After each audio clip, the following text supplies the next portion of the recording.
நடிகரும் இயக்குனருமான பிரதாப் போத்தன் அவருடைய வலைத்தளத்துல ஒரு ஸ்டேட்டஸ் ஒன்று குறிப்பிட்டிருந்தாரு.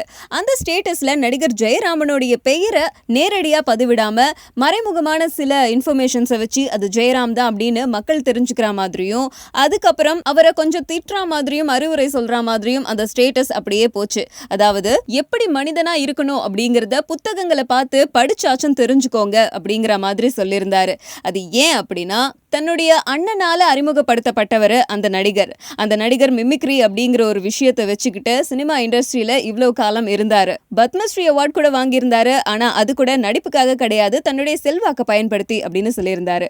அதுக்கப்புறம் கொஞ்ச நேரத்திலேயே அந்த ஸ்டேட்டஸை பிரதாப் போத்தன் எடுத்துட்டாரு. அதுக்கான காரணம் என்ன அப்படிங்கறத அவரே விளக்கி சொல்லியிருக்காரு. என்ன காரணம்னா, ஜெயராமனுடைய மகன் காளிதாஸ் தமிழ்ல ஒரு பக்க கதை அப்படிங்கிற படத்துல அறிமுகமாகிறாரு. ஆனா இதுக்கு முன்னாடியே மலையாளத்துல ஒரு படத்துல அவரை அறிமுகப்படுத்தலாம் அப்படின்னு ஒரு தயாரிப்பாளர் சொல்லி, அதுவும் அந்த திரைப்படத்தை பிரதாப் போத்தன் இயக்குனா நல்லா இருக்கும் அப்படின்னு பிரதாப் போத்தன் கிட்ட சொல்லியிருக்காங்க.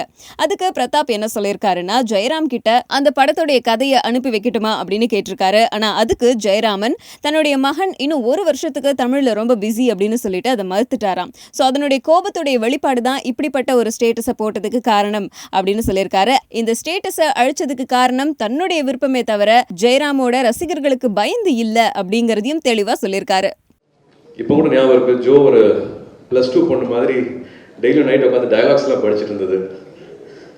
1 hour டயலாக்ஸ் படிக்கும். ஏன்னா ஒரு நாளைக்கு ரோஷன் சார் ஒரு 4 சீன் எடுத்து முடிச்சிருவாரு.